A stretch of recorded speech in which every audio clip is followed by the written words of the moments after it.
Nakipagpulong si Ukraine President Volodymyr Zelensky kay Pangulong Ferdinand Marcos Jr. sa Malacanang. Pinasalamatan ni Zelensky si PBBM sa naging partisipasyon sa Defense Summit sa Singapore. Ayon sa Ukrainian President, malakas na senyales ito at hakbang tungo sa kapayapaan.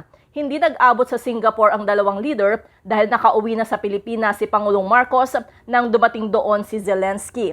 Nalulugod naman ang Ukrainian President sa una ng posisyon ni Pangulong Marcos hinggil sa giyera ng Ukraine at Russia. Nagpasalamat din ito kay PBBM sa suporta at donasyon ng Pilipinas sa kanilang bansa sa gitna ng krisis.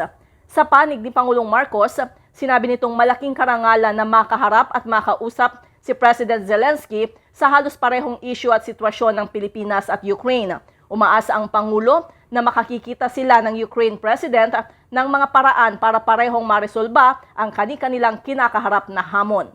Para sa MBC TV Network News, ito si Let Narciso, Sama-sama Tayo, Pilipino.